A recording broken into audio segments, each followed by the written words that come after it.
Here we're going to solve the problem of the polynomial v of x equals x to the fourth plus 2x cubed minus x squared minus 4x minus 2. We're going to solve this problem by finding all the real and imaginary zeros of the polynomial. And the solution involves using the rational zero theorem. Okay, that's where we list p over q, plus or minus all the factors of the constant coefficient at the end, the number 2, over all the factors of the lead coefficient. That's the number multiplying the highest power of x. That's the number 1. So it's plus or minus 1 or 2 over 1, which simplifies to plus or minus 1 and 2. So we're going to take each of these factors and test them to see if we get roots. The way we'll know if they're roots is by synthetically dividing them into the polynomial and looking for a zero remainder. First, let's test, let's say x equals 1. Write down the coefficients on the original v of x polynomial. Just list all the coefficients and then make a space and draw a line. Bring down the first number, multiply 1 times 1, add, multiply 1 times 3, add, multiply 1 times 2, add, multiply 1 times negative 2, add. Oh darn, we got negative 4. That's not 0, so this is not a root. Let's try to synthetically divide by negative 1 and see if that helps us get a zero remainder.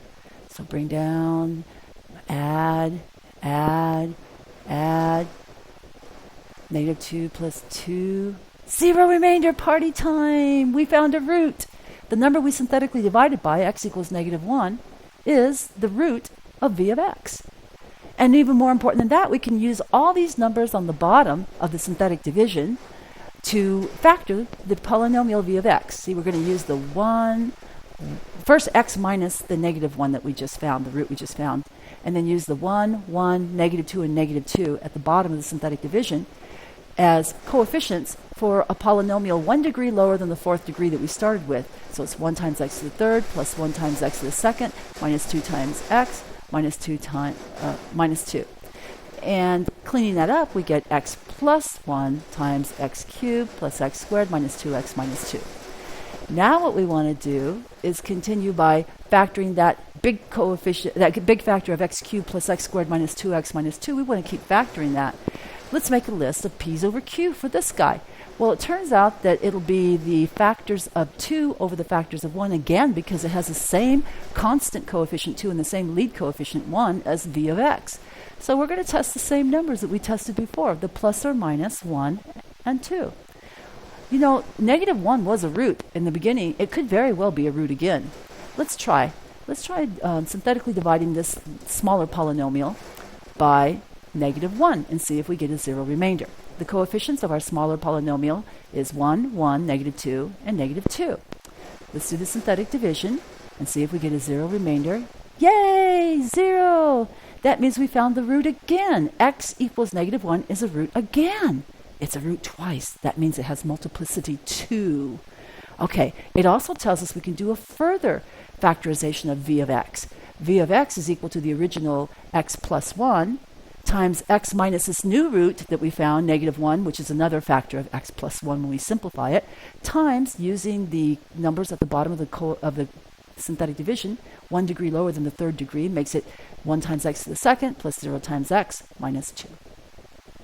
So all we need to do is to find the roots of that last factor, x squared minus 2, or factor it further. Either way, just get the roots and we'll be able to finish this problem.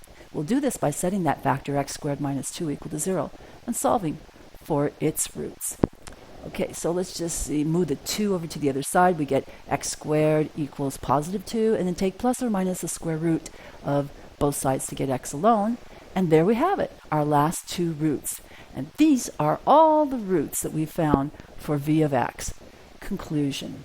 The roots of v of x are, in this list, I'm going to put the curly set brackets and list the number negative 1, square root of 2, and minus the square root of 2. And make a little comment here that x equals negative 1 has multiplicity 2, which means it really counts twice. So there's really 4 roots up there for this original fourth degree v of x. We also noticed something, that we could use those roots to show a complete factorization of this polynomial. They didn't ask for it, but we're going to throw it up there anyway.